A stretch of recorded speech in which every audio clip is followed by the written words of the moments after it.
Bueno, muchas gracias en primer lugar, al museo, a John Ander particularmente, por invitarme a participar esta tarde, y a todos ustedes por asistir a esta charla, que, como dice el título, es sobre Dickens y Zamacois, ¿no? Lo tienen sobre Dickens y Zamacois, retratos de infancia, ese es el tema. Bueno, Dickens gozó desde muy pronto en su carrera literaria de un gran reconocimiento del público.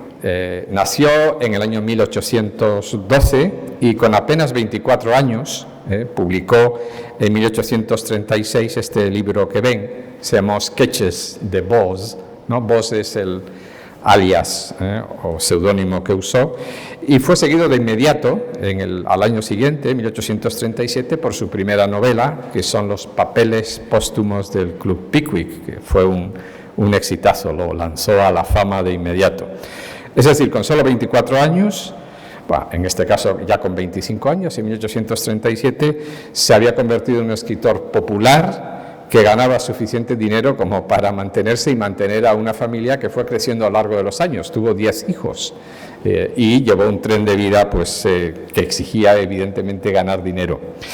Una de las formas en que se difundió su obra, además de las entonces típicas entregas periódicas en revistas, a veces de manera semanal, otras veces quincenal, incluso mensual, fue por medio de las lecturas públicas que hacía de su obra, que él representaba la lectura que hacía, utilizando las distintas voces de los personajes, y eso lo hizo a lo largo de toda Inglaterra, de ciudad en ciudad, iba haciendo lecturas de fragmentos, claro, de sus novelas principales. Se organizaban giras, como digo, por muchas ciudades, y no solo lo hizo en Inglaterra, sino que también lo hizo en Estados Unidos. Entre enero y junio de 1842 realizó Dickens, que entonces contaba apenas 30 años, su primer periplo por numerosas ciudades de los Estados Unidos y de Canadá, y fue tomando nota de lo que veía y lo que hallaba en unos y otros lugares, y a consecuencia de eso llegó a publicar, esta es una imagen de Dickens leyendo, ¿no? Llegó a publicar un libro con los recuerdos o con las anécdotas de lo que vivió, que se llamó American Notes, o sea, notas de los Estados Unidos, notas americanas. Ese mismo año, en octubre de 1842, cuando regresó del periplo, bueno, de 6 meses estuvo acompañado de su esposa, recorriendo, ya digo, muchísimas ciudades de los Estados Unidos y de Canadá. Esa obra, American Notes, recibió las peores críticas de toda su carrera.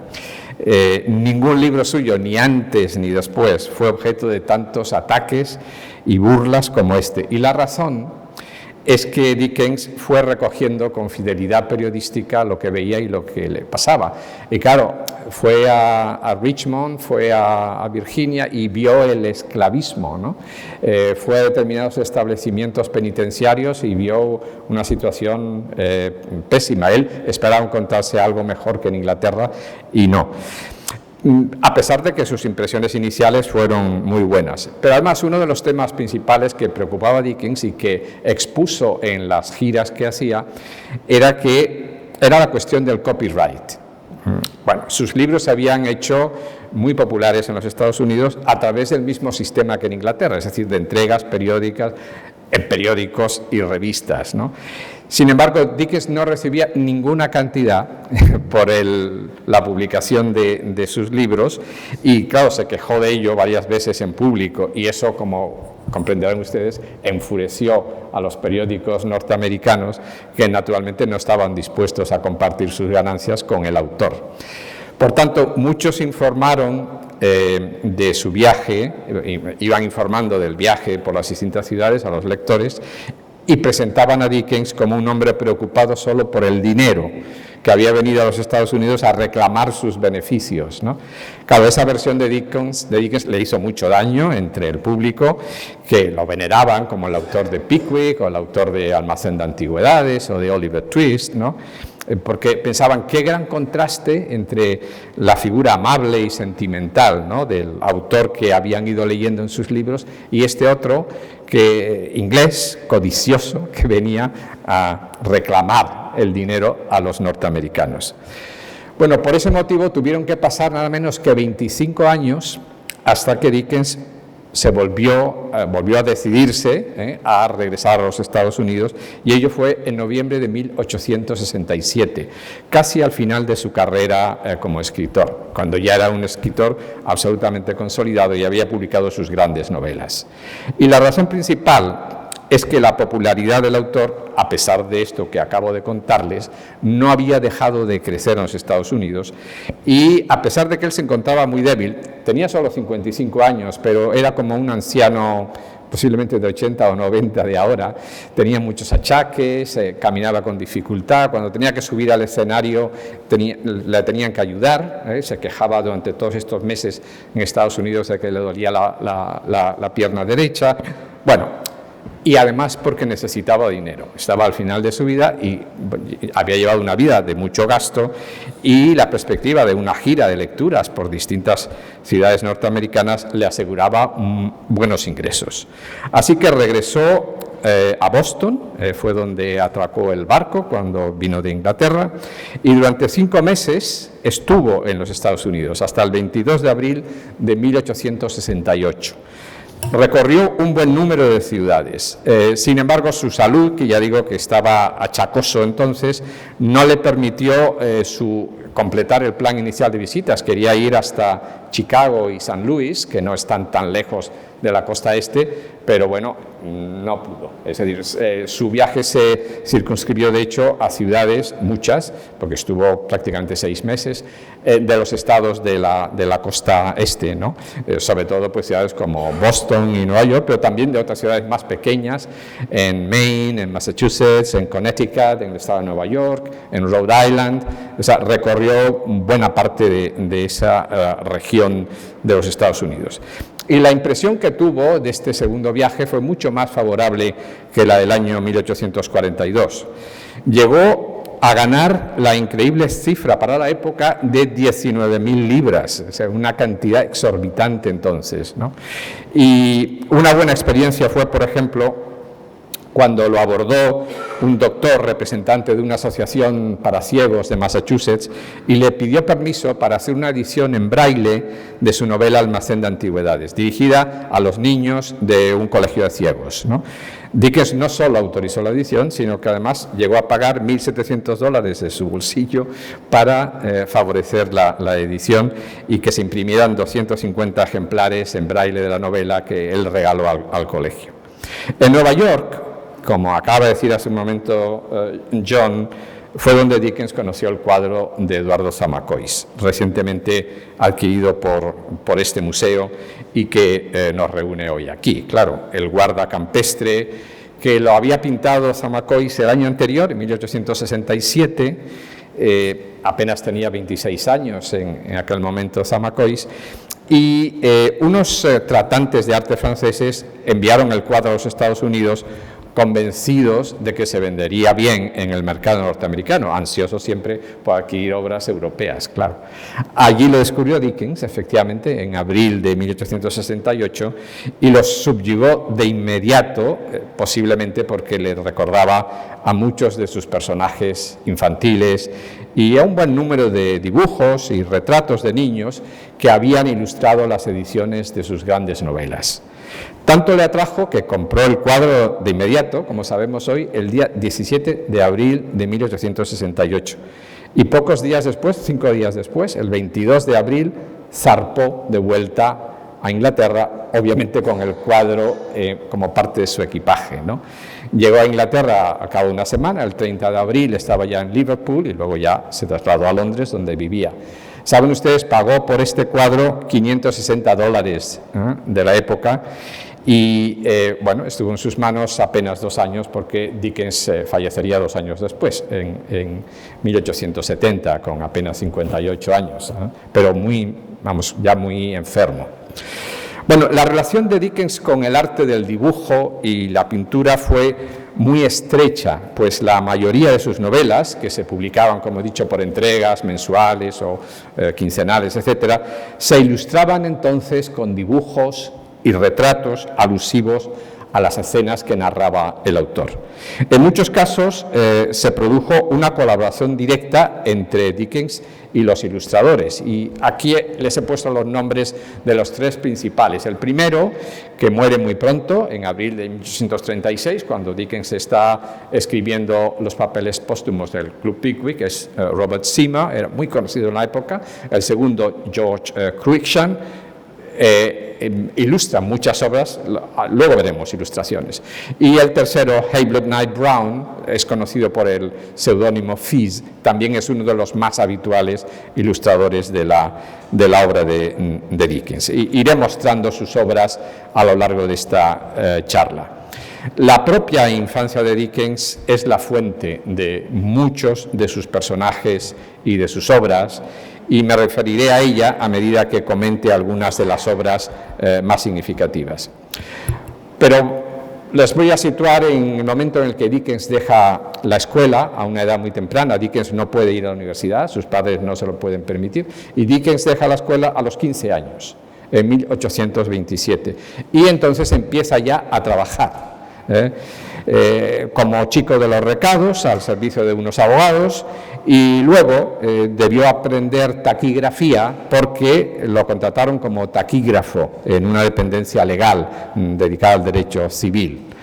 Y allí estuvo unos 3 años, hasta principios de 1832, y luego, entre esos empleos, entre los 15 y los 20 años, es lo que hicieron de Dickens pues un buen conocedor del mundo legal, que será fundamental en algunas de sus obras posteriores, y una de las más conocidas es Casa Desolada, donde se desarrolla pues las corruptelas del sistema de justicia en Inglaterra. Bueno, a principios de 1832, o sea, tiene 20 años, ¿no? Recuerden, nace en 1812, se le ofreció la oportunidad de incorporarse como periodista parlamentario a un periódico que es The Mirror of Parliament, el espejo del Parlamento, y allí Dickens trabajó tomando notas, elaborando informaciones sobre los debates de la Cámara de los Comunes, ¿no? Esa labor periodística de reportero le permitió conocer muy bien el sistema parlamentario, claro, y de justicia y la política de Inglaterra en esos momentos. Y hay ecos claros de esos debates parlamentarios en algunas de sus primeras novelas. Son debates muchas veces absurdos, tratados con ironía, claro, por Dickens, ¿no?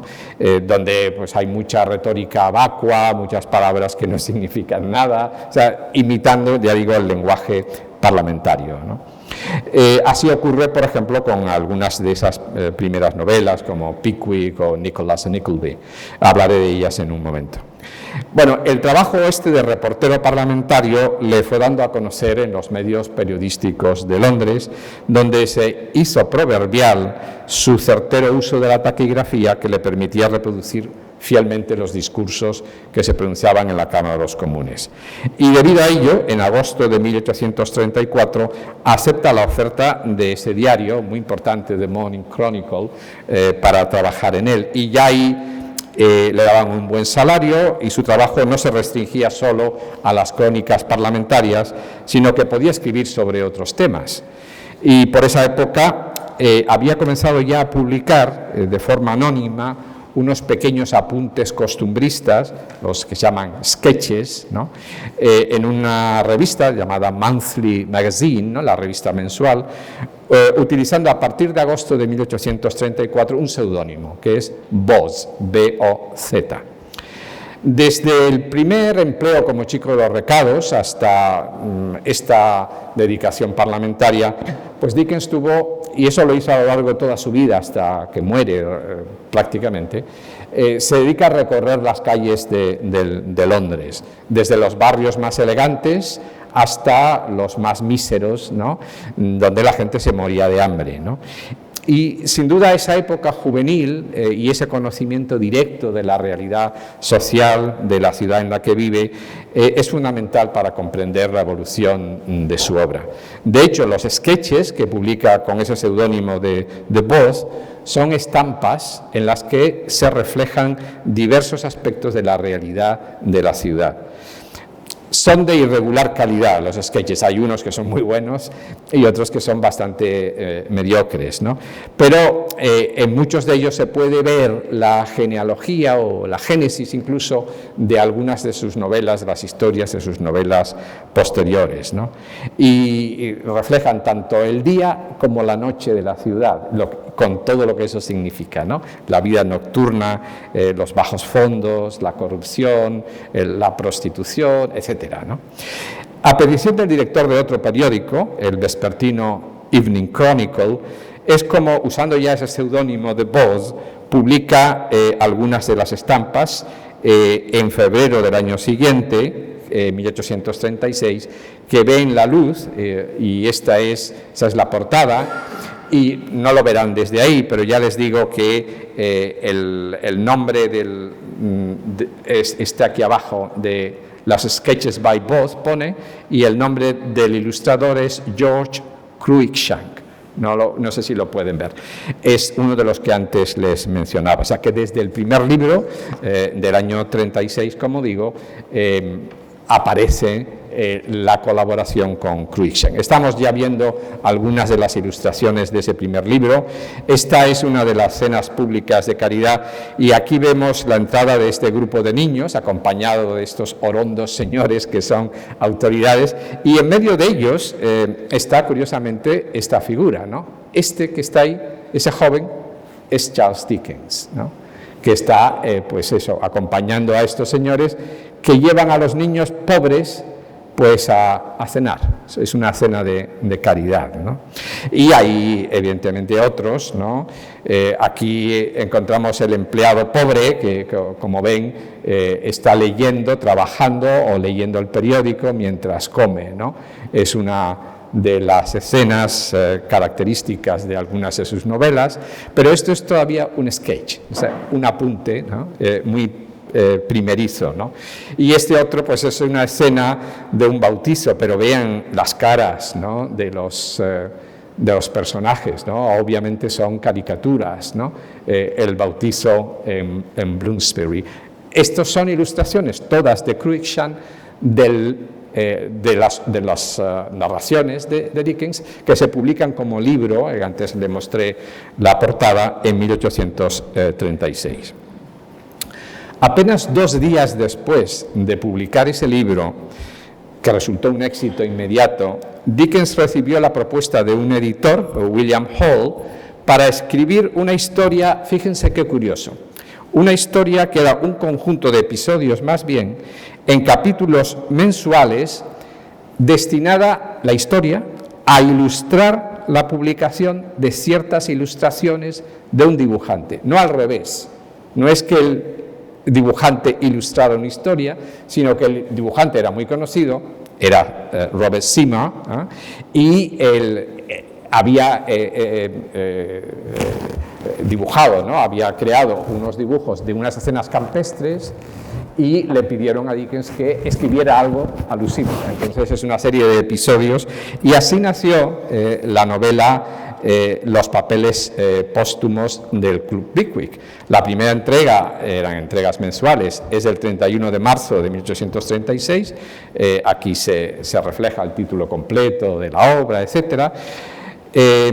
Dickens aceptó, porque era una forma primero de ganar dinero, y además es que se acaba de casar. Dickens se casa en marzo de 1836, el mismo momento en que se publica esto, y ya él pensaba que tenía una responsabilidad como padre de familia, que iba a ser, y necesitaba ganar dinero y establecerse, ¿no? Tiene apenas 25 años, claro. Pero surge un problema de inmediato, y es que esto es el 31 de marzo, pues en abril el dibujante va y se nos suicida. O sea, Robert Seymour se suicida y está Dickens todavía de viaje de novio, son 15 días que se va con su mujer a celebrar la boda, y le llega la noticia de que Robert Seymour se ha suicidado, ¿no? Dickens no se arredra ante esa dificultad y busca a otro dibujante y le dice a los editores que está dispuesto a seguir con el proyecto y que otro dibujante siga con los dibujos. Y ese es Hablot Knight Brown, con el alias que antes les di de Fizz, el que acepta, y a partir de entonces la novela se publica durante meses, ¿no? Si sabemos esto, cómo se gesta, podemos entender la estructura episódica que tiene la novela. Es decir, cada capítulo es como un mundo independiente, es una aventura, porque los personajes es que van a las salidas al campo. Esta es de los pocos que hizo Sima, porque todavía vivía. Ya digo, había un conjunto de dibujos que ya estaban hechos y durante un par de meses se publican, aunque ya había fallecido, ¿no? Este es uno de ellos, una escena típicamente campestre, con un guarda, es un guarda campestre también, pero distinto del de Zamacois, ya ven, ¿no? Y este es otro donde se llama Pickwick porque es un señor que se llama el señor Pickwick, Mr. Pickwick, que reúne a un grupo de amigos y, bueno, salían a hacer excursiones por el campo y volvían el fin de semana a Londres, pues tenían una cena, como vemos en esta escena, ¿no? Y a continuación descansaban ese fin de semana y volvían a salir otro la semana siguiente y así. Es decir, por eso la estructura es episódica, porque cada capítulo es un mundo aparte. Y claro, cada capítulo se publicaba en una entrega independiente, ¿no? Esta es otra escena de la novela, como pueden ver. La novela fue un éxito clamoroso, ¿eh? Es decir, muchos todavía siguen diciendo, a pesar de que es la primera novela de Dickens y que la escribe con 25 años, que es su mejor novela, dicen algunos, ¿no? Es muy discutible, pero, en fin, de gustibus non est disputandum, dicen en latín. O sea, no hay que debatir sobre los gustos. De hecho, la novela la tradujo nuestro Benito Pérez Galdós muchos años después, en 1867, ¿no? La tradujo a través del francés, pero la tradujo al castellano y se fue publicando por entregas también, ¿no? Bueno, por darles una sola referencia de cifras de lo exitosa que fue la novela, es que cuando empezó a publicarse las primeras entregas mensuales tenían una tirada de 400 ejemplares, pero cuando acaba de publicarse, en noviembre de 1837, la tirada era de 40.000 ejemplares, ¿no? Esto da una idea del éxito, ¿no?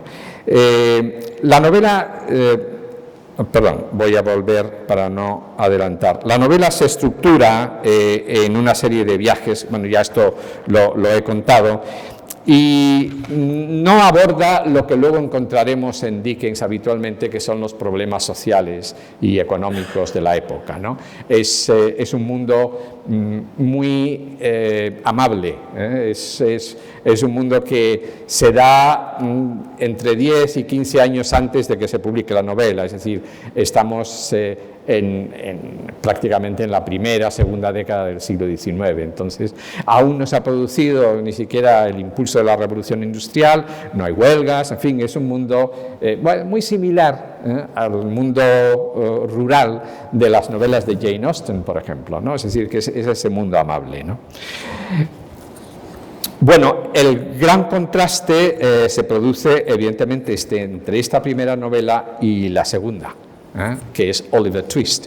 Aquí tienen la portada de la segunda edición.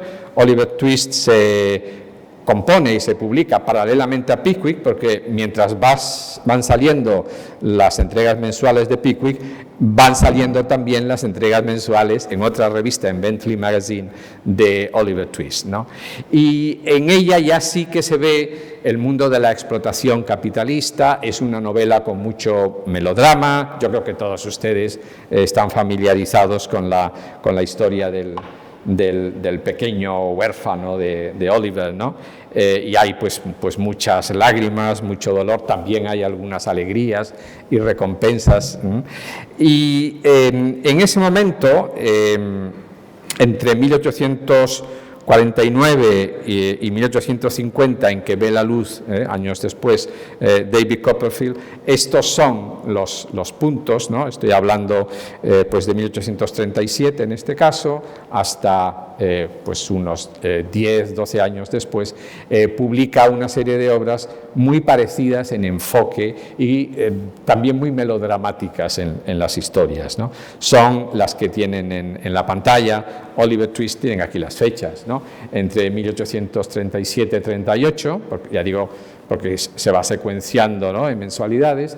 Nicholas Nickleby entre 38-39, Almacén de Antigüedades entre 1840-41, luego El Cuento de Navidad, que es muy conocido, ¿no?, en el 43, y ya en los años 50, vamos, la que inaugura este periodo es David Copperfield, entre el 49 y 50, y luego las siguientes, hablaré después de ellas, son novelas mucho más maduras, en los años 50 y 60, me referiré posteriormente a ellas, ¿no? Bueno, esta es una escena muy conocida, ¿no? De nuevo es el dibujante George Cruikshank, y aquí vemos que Oliver pide un poquito más, ¿no? Aunque la escena no es idéntica, pero encontramos un paralelismo con el cuadro de Zamacois. Entiendo que lo pueden ver así, porque tenemos al pobre Oliver, ¿no?, en una situación de absoluta inferioridad ante la autoridad, ¿no? Como el niño de Zamacois enfrentado al guarda campestre que le está exigiendo que le enseñe lo que probablemente ha robado, ¿no? Aquí Oliver todavía no ha robado nada, solamente pide que se le dé algo más, ¿no? Y en otras sí que hay robos, ¿no? Aquí tenemos otra escena de la novela, del mismo ilustrador, claro, esta novela la ilustra siempre el mismo, Cruikshank, ¿no? Y tenemos a Fagin, ¿no?, que es el viejo, ¿no?, líder de una banda de muchachos ladrones, ¿no? Ya se ve aquí pues el tipo, ¿no?, de caracterización caricaturesca, ¿no?, de los personajes, ¿no? Y esas son otras escenas, ¿no?, donde Fagin, ya lo ven, ¿no?, esta figura aquí, ¿no?, está presentando a Oliver a toda la banda de los muchachos, ¿no?, ladrones, lo que son la banda conocida como la banda de la colina del azafrán, ¿no? Y pues ahí están Fagin y Bill Sikes y Nancy, o sea, esos personajes que seguramente los que hayan leído la novela recordarán siempre, ¿no? Fagin además es el que ven en la pantalla, personifica el mal, es prácticamente el demonio, ¿no?, tal como se nos presenta aquí en esta escena donde vemos un Fagin aterrorizado, ¿no? Pues esa es una imagen un poco diabólica, porque la novela encarna realmente una lucha entre el bien y el mal, ¿no? El bien lo representa este niño inocente que tiene que sufrir todas las penalidades que sufre Oliver, inocente, sin embargo nunca contaminado por el mal que le rodea, y evidentemente el mal está personificado por Fagin, al que llaman el demonio, ¿no? Y sus propios muchachos lo llaman el demonio, ¿no? Bueno, ese tono sentimental que envuelve al personaje de Oliver y que lo salva, ya digo, de contaminarse por parte de los malos, atrajo inmediatamente el favor de los lectores, ¿no? Y este es un rasgo que Dickens inmediatamente supo captar, vio que eso le interesaba a sus lectores y siguió explotándolo, ¿no? Al mismo tiempo que va finalizando Oliver Twist, empieza a publicar a partir de marzo de 1838, también en entregas mensuales, y hasta octubre del año siguiente, de 1839, otra novela, ¿no? Es esta, Nicholas Nickleby. Ya digo que es paralela a la historia de Oliver, o sea, Dickens está escribiendo dos novelas al mismo tiempo, ¿no? Y va publicándolas al mismo tiempo por entregas. Y en Nicholas encontramos de nuevo a un niño que se llama Smike, que es explotado por el sistema y que ha sido abandonado por su padre, que es un prestamista, que lo ha dejado en una escuela para que lo eduquen, ¿no?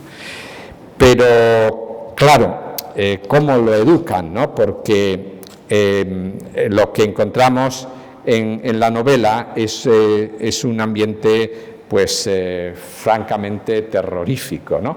Esta es una escena de una clase, ¿no?, donde encontramos a los niños depauperados en gran medida, ¿no?, donde están infraalimentados, tienen que compartir de promedio un libro entre 8 alumnos y el concepto de escuela es un negocio para el propietario. Esto nos suena a veces en la actualidad también, y el negocio consiste, claro, en que los dueños de la escuela, ¿no?, reciben el dinero de los padres y supuestamente le están dando una formación a los hijos, pero en realidad el dueño lo que pretende es obtener un beneficio, un dinero de esto.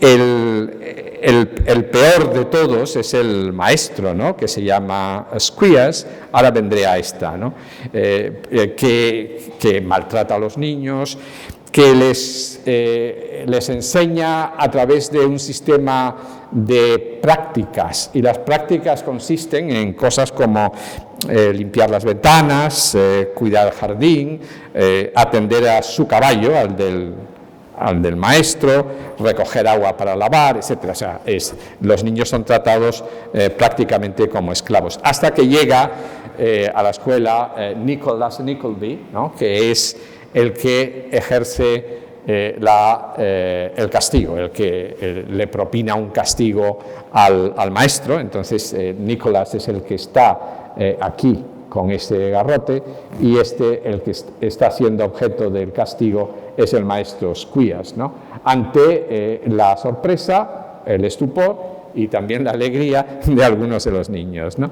Esta es una escena típica del mundo educativo, ¿no? Y me había saltado esta diapositiva. Esta diapositiva no pertenece a la novela, pero presenta un tipo de escuela muy característica de la época, que eran las escuelas de beneficencia, ¿no? Se llamaban Racket School, y eran las escuelas que se creaban al lado de las fábricas o dentro de las fábricas a veces, para que los niños pudieran aprender a leer en los ratos en los que no estaban trabajando en las fábricas o en los que sus padres estaban trabajando, y eran escuelas donde el régimen era absolutamente caótico, ¿no? Es decir, esta escena es típica de las escuelas de la época, y esto es lo que refleja las novelas que estoy comentando y Nicholas Nickleby en concreto. Bueno, la siguiente novela es una novela también sentimental, se llama The Old Curiosity Shop, en español se tradujo como Almacén de Antigüedades, y para muchos críticos evoca un poco el ambiente de una historia de hadas, porque nos presenta la historia de una niña que se llama Nellie o Nell, una niña pequeña, que igual que Oliver personifica la bondad e inocencia de la infancia. A su alrededor abundan los seres corrompidos. Uno de ellos es su propio abuelo, al que la niña adora, pero que ha caído en el vicio del juego, aunque sea muchas veces con buena intención, con el fin de ganar dinero para el bienestar de su nieta. Pero también hay otros personajes como la personificación del mismo demonio. Aquí la vemos a Nellie, ¿no?, consolando a su abuelo, pero al fondo esta imagen, ese es un enano malvado, efectivamente es caricaturesco. Este es un enano monstruoso, ¿no?, que se llama Daniel Quilp, un ser abyecto, ¿no?, objeto de un retrato verdaderamente grotesco, ¿no?, como pueden ver ahí al fondo de la imagen a la derecha, ¿no? El éxito de la novela, sin embargo, que fue el mayor conseguido hasta ese momento por Dickens, se debe a la pequeña Nell, ¿no? Aquí vemos otra escena, porque se convierte en el paradigma de la infancia y de la infancia maltratada, ¿no?, en la época victoriana. Las exigencias de la trama obligan a Dickens a que el final sea la muerte de Nellie.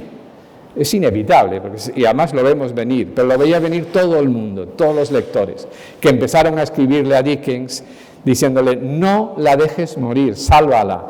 Dickens no la pudo salvar, porque ya la trama avanzaba, pero era una de las digamos, de las vivencias lectoras más intensas del momento, ¿no? No pudo complacer a sus lectores y esta es la escena con la pobre Nelly, ¿no? Fallecida. Con ese almacén de antigüedades, en la década ya de los años 40, de los duros años 40, duros porque están llenos de conflictos sociales y pobreza, Dickens comienza a apartarse del mundo optimista y un poco melodramático, pero con final feliz, ¿no? como ocurre en Oliver Twist, por ejemplo, ¿no? Aunque estamos todavía un poquito lejos de las novelas más críticas de los años 60, 50, 60, ¿no? Es David Copperfield, claro, lo que la que muchos consideran su novela favorita. Era la favorita de Dickens, ¿no?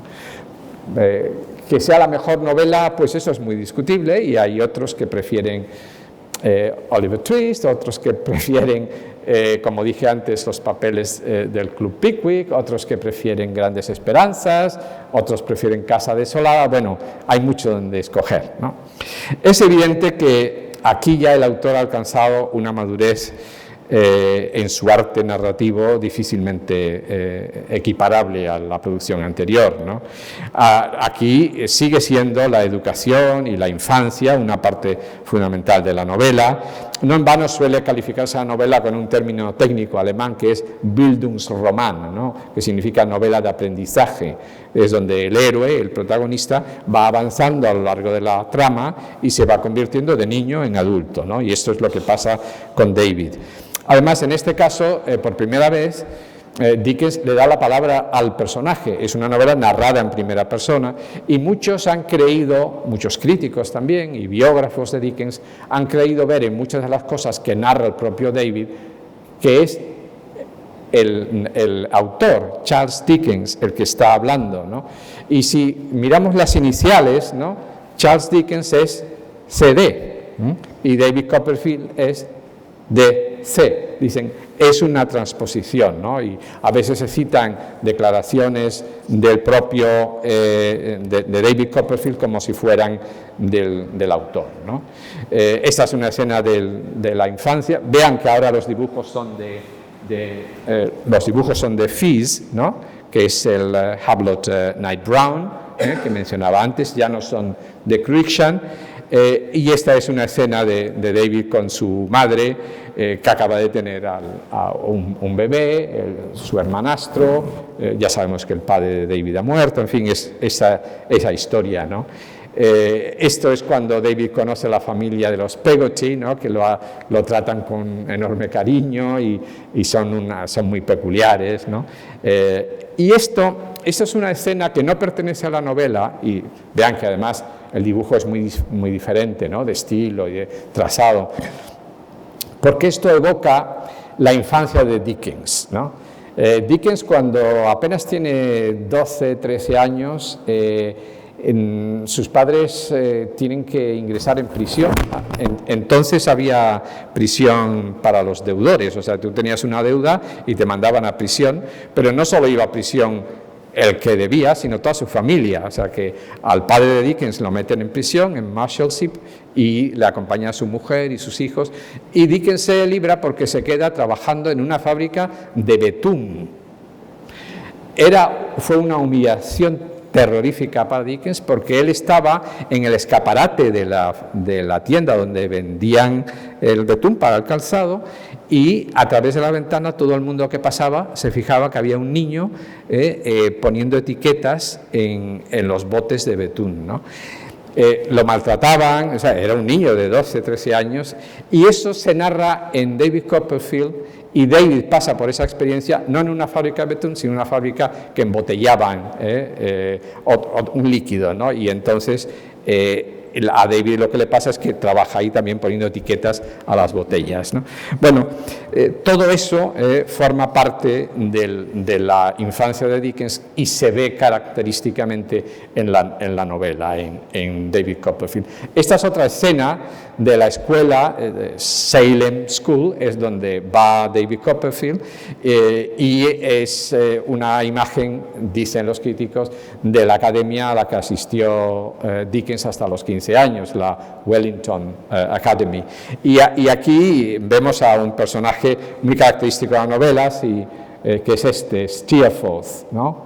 Y este es el maestro, y es cómo este chico de clase acomodada se enfrenta a la autoridad del maestro, etcétera, y como pueden apreciar hay niños muy pequeños, todo tipo, ¿no? Es decir, es una escena muy similar, si quieren, a las que vimos en Nicholas Nickleby. Estas son las escenas de la infancia y de la educación, ¿no? Esta es otra escena de David Copperfield cuando va a presentarse ante su tía la tía del padre para que le ayude, ¿no?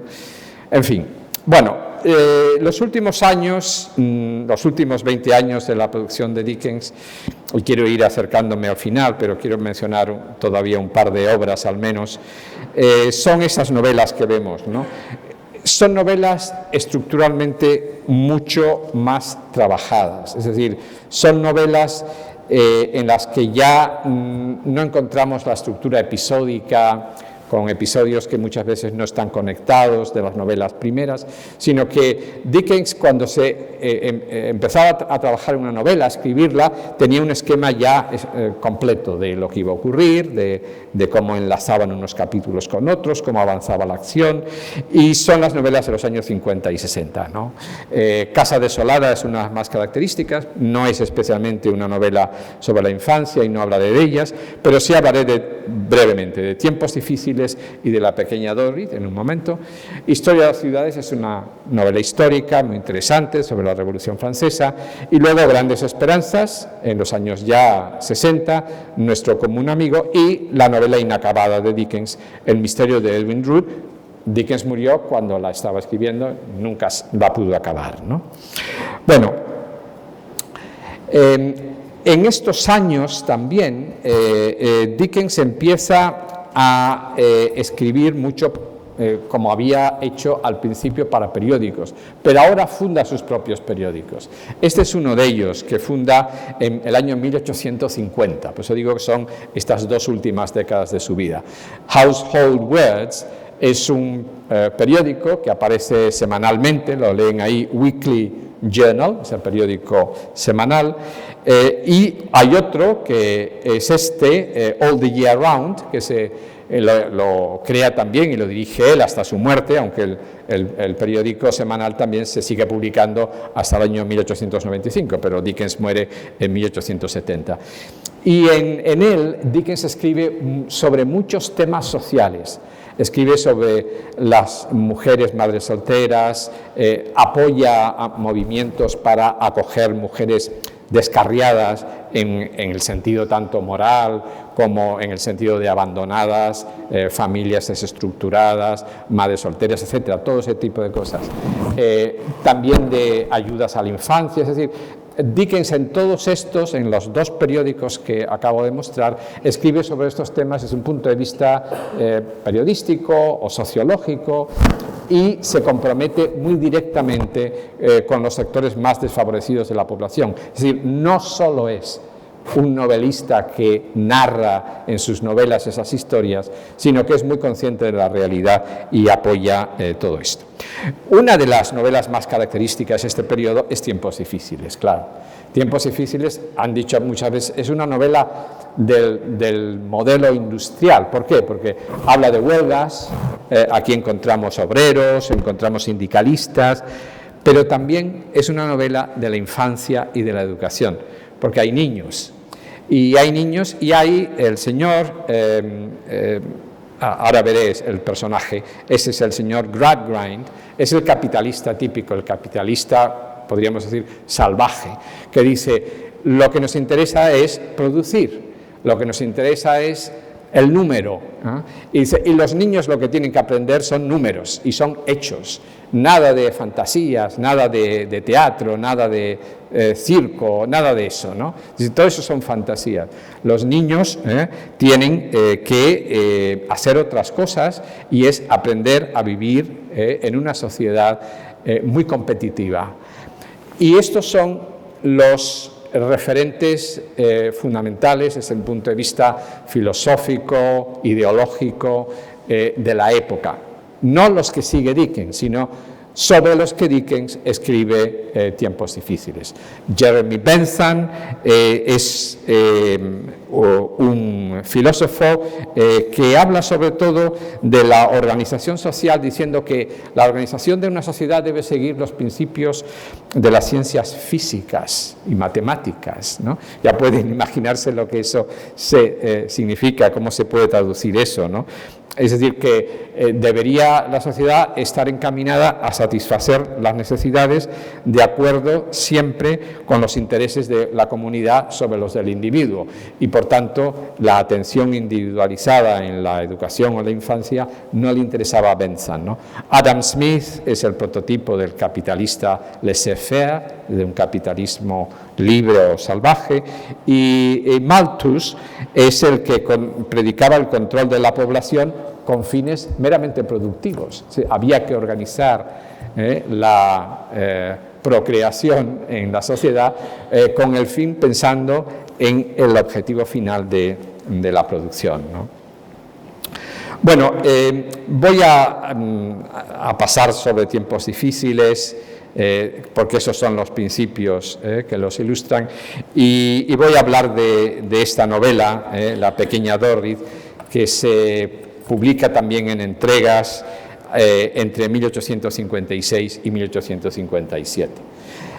Aquí Dickens regresa a otro tema de su infancia, que es el de la cárcel de deudores, que mencionaba a propósito de esa escena, ¿no?, de David Copperfield.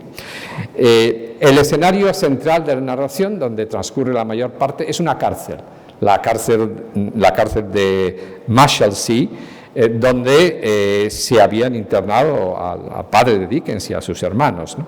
Y el personaje principal es un señor que se llama William Dorrit, es el protagonista, y ha vivido nada menos que 23 años en la cárcel con sus hijos, ¿no? Se le conocía como el padre de Marshalsea, o sea, de la cárcel, ¿no?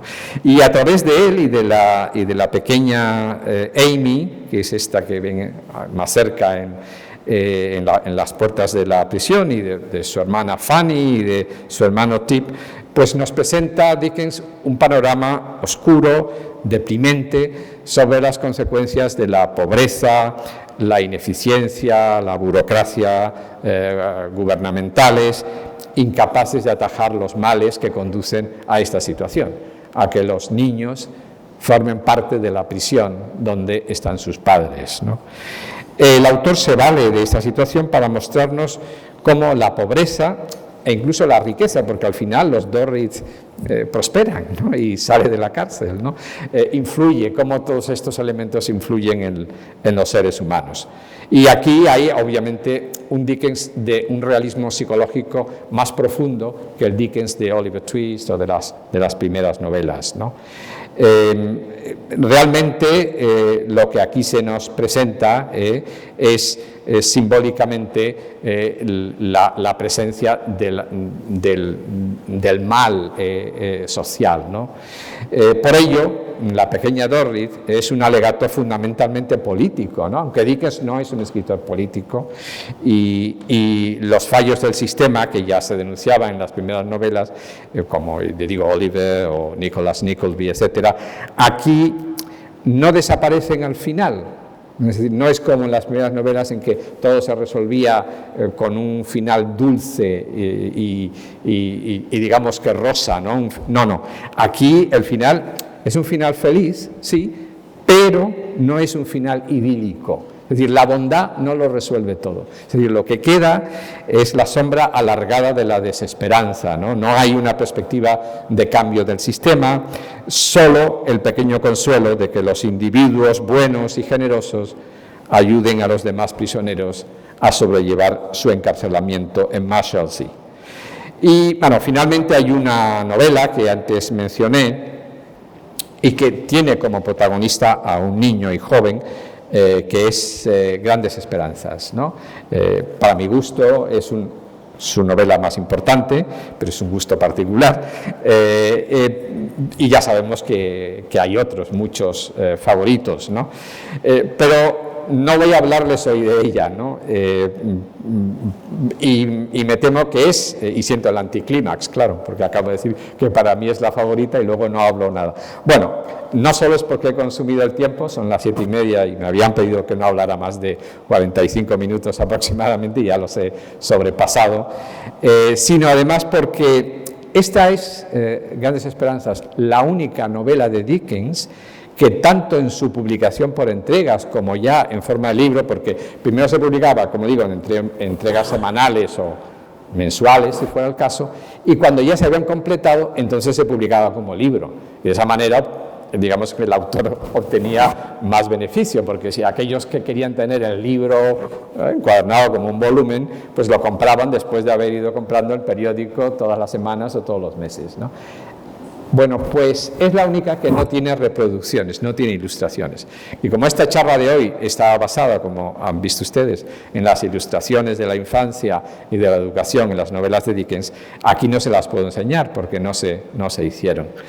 Luego, en ediciones posteriores sí hubo ilustraciones, y hoy pueden comprar la novela y encontrar ilustraciones, pero son ilustraciones que Dickens no supervisó, con cuyos autores, artistas, no trabajó, en contraste con todo lo demás que les he enseñado. Es decir, Dickens colaboró con Cruikshank, con Fees, con Cimarron solamente las primeras semanas, claro, y con otros ilustradores. Esos son los tres más conocidos, ¿no?